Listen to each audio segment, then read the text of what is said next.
Combattantes et combattants, la semaine dernière, nous avons tous assisté à des scènes de violence innommables qui n'honorent ni la mémoire ni les combats de notre héros Étienne Tshisekedi Wamulumba, paix à son âme.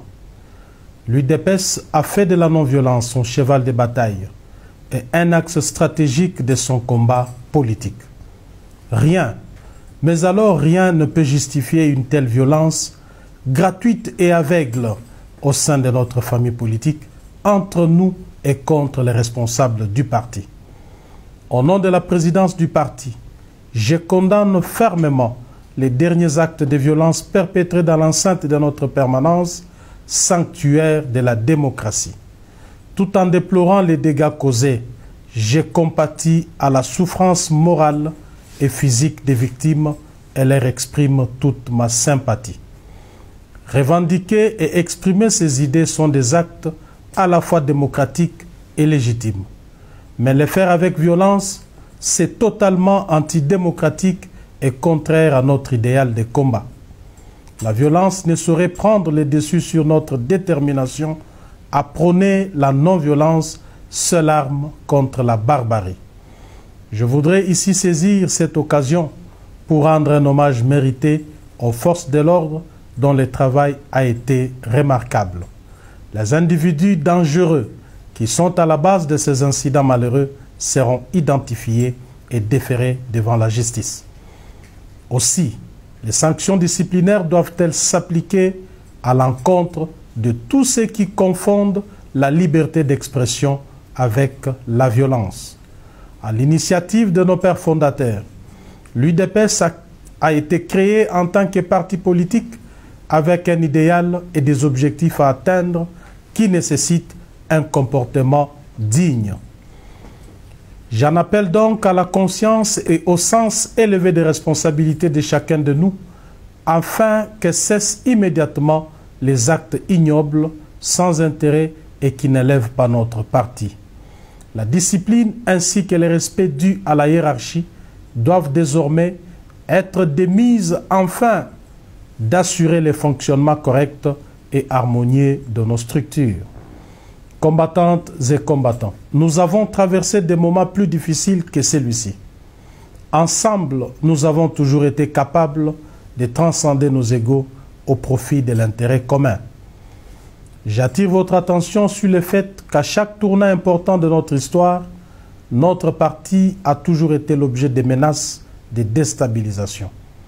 Alors que nous avons déjà commencé le vaste chantier de redynamisation du parti avec comme première étape Kananga et Tshikapa, voilà qu'une main noire agit dans l'ombre pour tenter de nous diviser et déstabiliser. Nous sommes déjà au courant du dessein diabolique en gestation. De l'argent circule et une guerre sans merci semble déjà être déclarée contre l'UDPS, suite à nos déclarations de conserver le pouvoir le plus longtemps possible. Aussi, les récentes mobilisations des masses au stade des martyrs à Kinshasa, Kananga et Tshikapa en ont-elles été des éléments déclencheurs. Nous allons incessamment vous livrer quelques révélations à ce sujet. Contrairement aux apparences, ce n'est pas tant ma personne qui est visée, ni celle du secrétaire général. Nos détracteurs ont reçu une mission de déstabiliser le président de la République en cherchant à fragiliser l'UDPS, son appareil politique d'appui. Base silencieuse. Vous leur avez déjà répondu par votre présence massive au stade des martyrs le 15 février dernier à l'occasion du 38e anniversaire de notre cher parti. Je vous exhorte donc à demeurer ferme derrière le chef de l'État, notre seul et unique leader.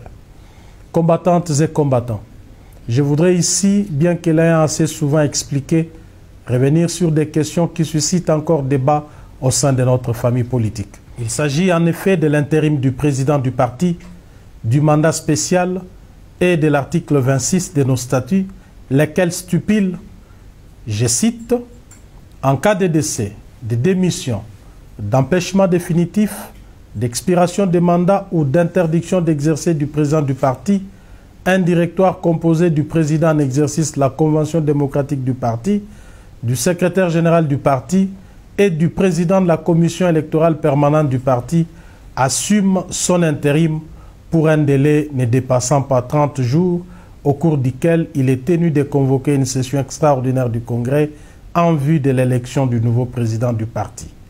Les décisions pendant l'intérim doivent être prises par consensus.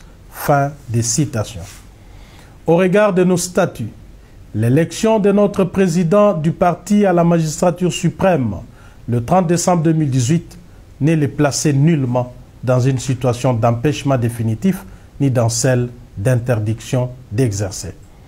Afin de se conformer à l'article 96 de notre Constitution relatif à l'incompatibilité des fonctions des présidents de la République avec celle des présidents d'un parti politique, il devait prendre un acte pour le bon fonctionnement du parti. Lequel acte me donnait mandat d'assumer son intérim à la tête de notre parti jusqu'à la fin de son indisponibilité. En signant cet acte, le président de la République savait qu'à l'UDPS, le pouvoir repose sur le président du parti et qu'à ce titre, un intérim ordinaire ne pouvait véritablement résoudre l'épineux problème d'incompatibilité de ses fonctions de président de la République. Raison pour laquelle il est indiqué que cet intérim s'accompagne de toutes les prérogatives du président du parti, notamment en ce qui concerne l'article 23.4 et 10.c, d et de nos statuts. C'est donc en vertu de cette disposition statutaire et pour rendre fluide le fonctionnement de notre parti que j'avais en son temps procédé à la nomination d'un secrétaire général et de mon directeur de cabinet. Il apparaît donc clairement que l'évocation abusive, tendancieuse et partiale de l'article 26 de nos statuts par les détracteurs est une manipulation pour cacher leur trahison vis-à-vis du chef de l'État. Par ailleurs, contrairement aux fausses informations répandues, permettez-moi de déclarer avec force que jamais je n'ai nommé un quelconque bureau de la commission électorale du parti. Il y a cependant lieu de rappeler que la CEP est un organe indépendant et que seule sa plénière est habilitée à élire son bureau et éventuellement à le démettre. À cet effet, considérant le principe de parallélisme des formes et des compétences, j'ai été simplement tenu informé de l'élection d'un nouveau bureau de la dite commission.